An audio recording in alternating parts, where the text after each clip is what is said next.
like to say if you counted those users as citizens, we would have been the 5th largest country in the world. Now, I was on a panel with a person from Facebook, and I said that statistic, and he said, well, we have 1.7 billion users. So we're the biggest country in the world. So I didn't look that big anymore. So I'm glad there's no one here from Facebook, so you can be impressed by the 250 million number. But what that meant was we generated about 60 million disputes per year in 16 different languages around the world. Now, if you count up those cases, 60 million cases, based on how you count, that is a higher volume than the entire United States court system on an annual basis. And eBay was smaller than Amazon, and Amazon is smaller than Alibaba. So if you add up all of these cases, you realize there are hundreds and hundreds of millions of cases that are happening every year. And many of these cases are cross-border cases. So if I'm on eBay and I buy something in the United States from a seller in Europe, and it's being drop-shipped out of China, and the value of the transaction is $75, what law applies? What lawyer, what court do I file that case in? It is very confused. So we had to build some software at eBay to handle this, because we knew that if our consumers could not get fast and fair resolutions to their disputes, they wouldn't trust eBay, so they wouldn't engage in transactions. So eBay spent tens of millions of dollars building something called the Resolution Center, and you can see a screenshot of it. Every single user on eBay and PayPal got a personalized Resolution Center, and it was right at the top of the website. And when they clicked on it, they had the ability to report any problems that they had. Now, a lot of the disputes that we had at eBay were about items. A buyer would buy an item, and then it wouldn't show up. We called those item not received disputes. Or they would buy an item, and it would show up, but they weren't happy with it. So we called those not as described disputes. But we also had issues that were payment disputes. eBay's an auction site. So if a buyer bid on an item, and they won that item, and then they didn't follow through and pay, we had a dispute called an unpaid item dispute. But we also had intellectual property disputes. We had slander and libel disputes in our reputation system. There was a wide variety of different kinds of disputes. So what I felt was eBay was asking me to build a civil justice system for this marketplace, this global marketplace. We only had 25,000 employees worldwide for eBay, and we had 60 million disputes. We called these disputes drinking from the fire hose. That was what it felt like to us. Because every day there were millions, thousands and thousands of disputes that were coming in every hour. So what we had to do was we had to write software that could help us resolve those disputes. And we got to the point where, through our software, 50% of these 60 million disputes were resolved amicably between the buyer and seller. They had a conversation with each other, and they worked it out. And 90% of these disputes were resolved in software only, meaning no human from eBay ever had to work with that dispute. It was the two disputants, the buyer and seller, and the software algorithm. The other thing that's important about eBay is all of these resolutions that we delivered were extrajudicial, meaning both parties had the right to appeal this in a court if they wanted to. But 99.999% of the time, they did not appeal it in a court, because the case was so low value, the average value was about $75 US, and the jurisdiction was so confused, no lawyer would take the case. So we built this resolution process, and it was very effective at eBay. We actually found that users that went through this resolution process increased their activity on eBay faster than people that never had a dispute in the first place. Now, when I first said that to my CEO, he said, "So you're telling me I should give all of our users disputes?" I said, "No, that's not what I'm saying. What I'm saying is when someone has a problem, if you can resolve that problem in a fast and fair way, you'll get more loyalty from that person than someone that never experienced a problem in the first place." Meaning the dispute is the loyalty moment. So I can tell you a bit more about what we built at eBay, but what it gave me an excuse to do was to learn about how could you build a justice system that worked at scale, cross-border, for these high-volume, low-value disputes. So these were some of the lessons that we learned at eBay. The first thing is the legal system is essentially irrelevant for these cases. It simply is not designed to work over the internet. The first thing is the legal system is predicated upon jurisdiction. What laws govern the transaction? And in the online world, you can't answer that question. The internet doesn't care about the United States versus Canada. The internet doesn't even care about North America versus Asia. Everything is transacting all the time. We can pull out our phones and go swipe, swipe, swipe, and buy something from any person on any part of the planet. And the enforcement of an outcome in the legal system is also dependent on geography. And the internet does not give you geographic proximity, so it may be too expensive to enforce your outcomes. The other thing we found at eBay, and this is pretty interesting, we found that users would rather lose their dispute quickly than win their dispute and have it take a long period of time. And the way we did this is through a metric called NPS, Net Promoter Score, which tracked the satisfaction of our users as they went through this system. A long period of time on eBay meant 12 days. So if a resolution process took longer than 12 days, the satisfaction of the user fell so much because they were annoyed by how long it was taking that their satisfaction was lower than if they had just lost the case on day one. Now, is our court system set up to deliver outcomes in 12 days? No, not really. 12 days is an extremely fast process for most judicial systems around the world.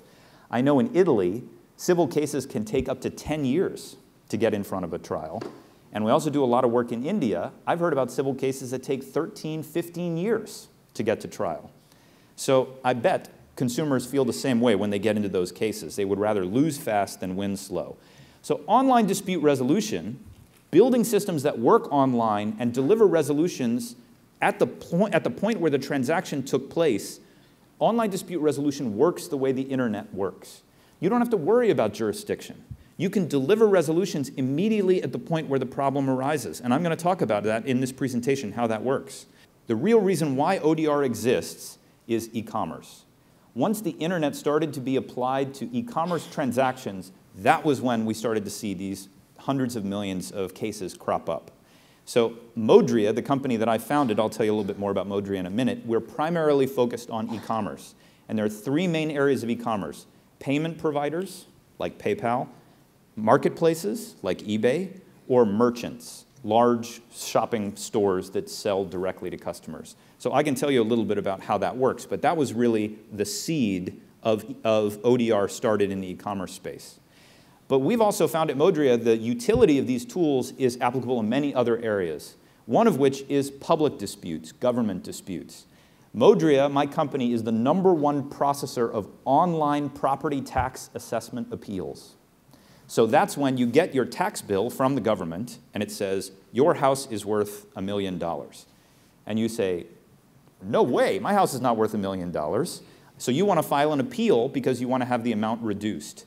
So that is an example, and I can show you how this works, of a government, high volume, low value, government resolution process that is perfect for ODR. Also, insurance. We run the largest scheme, the largest case volume for the American Arbitration Association, which is the largest dispute resolution organization in the United States. And these are cases where there's a disagreement about an insurance reimbursement in the wake of a motor vehicle accident. So we run this process, the New York no-fault insurance process, to work these cases out at scale and keep them out of the courts. We also are seeing a lot of usage of ODR in terms of compliance, privacy, and product liability cases.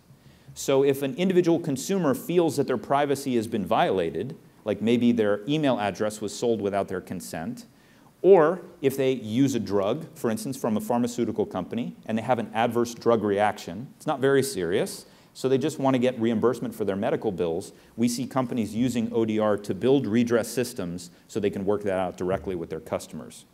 We also see a lot of consumer protection schemes use ODR.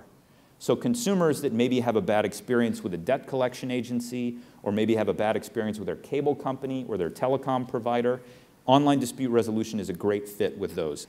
It is very clear that technology is transforming the way people communicate with each other, particularly for the younger generation.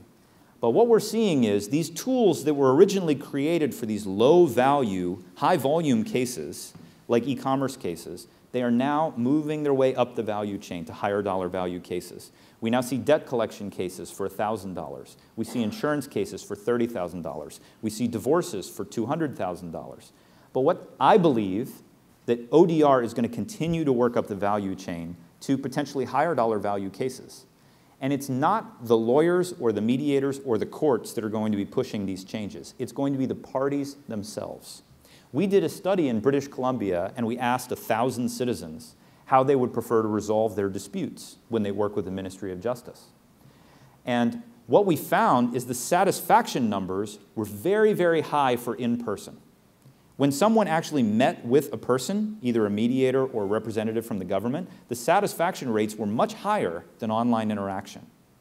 But if you asked their preference, the preference numbers were off the charts for online dispute resolution. That was the way the citizens wanted to resolve their case, at least the initial contact for that case. So what is driving the move towards this technology is not the law professors. It's the parties themselves. And everyone is doing everything on their phones. They expect to be able to resolve their disputes on the phones as well. The other thing is they're using these services, Facebook and Gmail, and they're using all of these services every day. They expect that the services they use to resolve their disputes are going to be equivalently well-designed and intuitive. So this is my last slide here.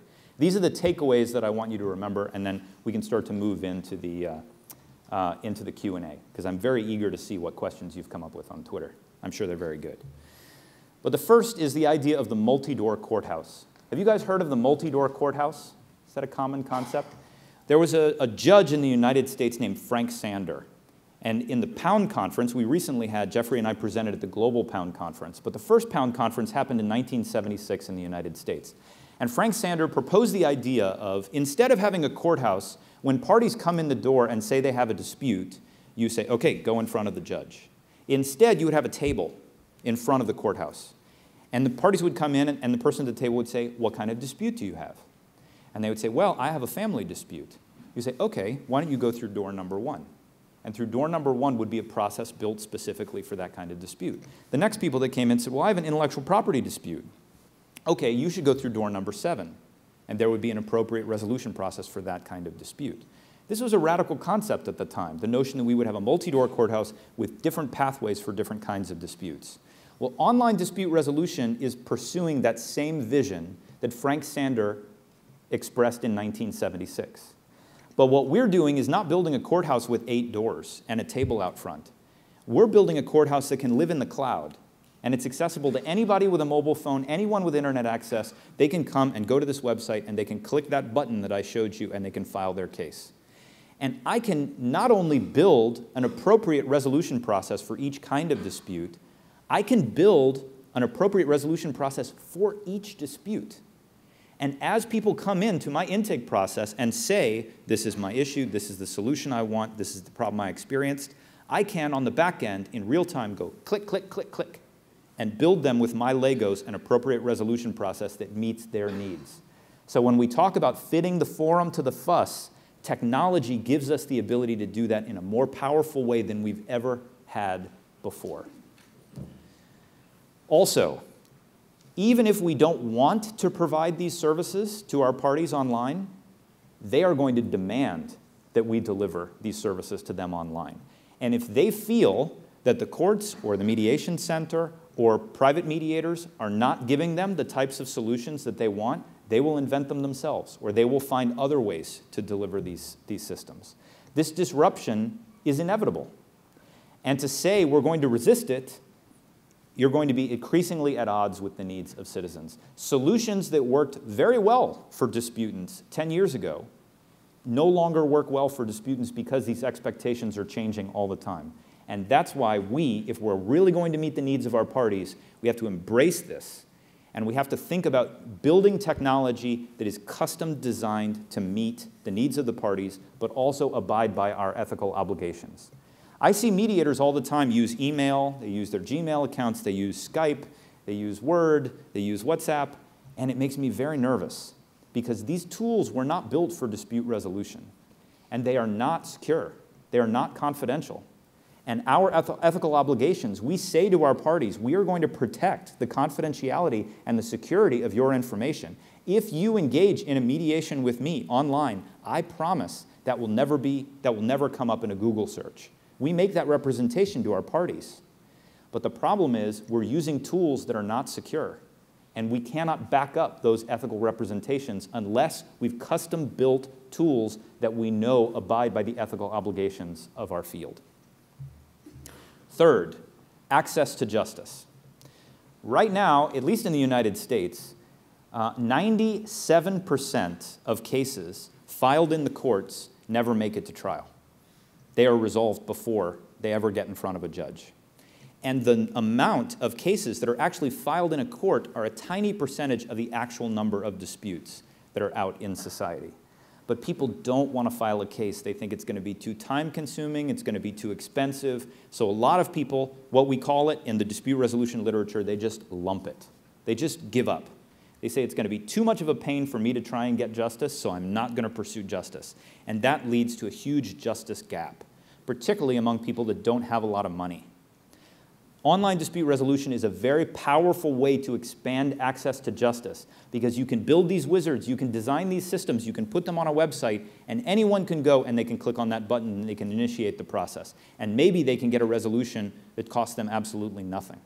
So if we're thinking about how to fix the justice system to expand access to justice, particularly to what we call pro se litigants in the United States, self-represented litigants who get terrible outcomes from the courts, and they gum up the courts because they don't know what they're doing, ODR is a very powerful way to build guided pathways that can get them fast and fair resolutions at very minimal cost. So the last thing we say in the dispute resolution field is we talk about ADR, alternative dispute resolution. Actually, my younger son's name is Alexander David Rule, for the initials. So I'm not messing around here. Although if I was very smart, I would have named one of my kids Oliver, because then I could have had ODR. But we talk about alternative dispute resolution. Alternative dispute resolution. What does that mean? Alternative to what? Well, it's an alternative to the courts.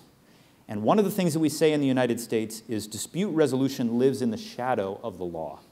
When I was doing court-connected mediations in Boston, we were in the courtroom, and the judge was up on the podium. He had his robes on, he had his gavel, and he would look at the files and say, okay, this party and this party, where are you? And they'd raise their hands.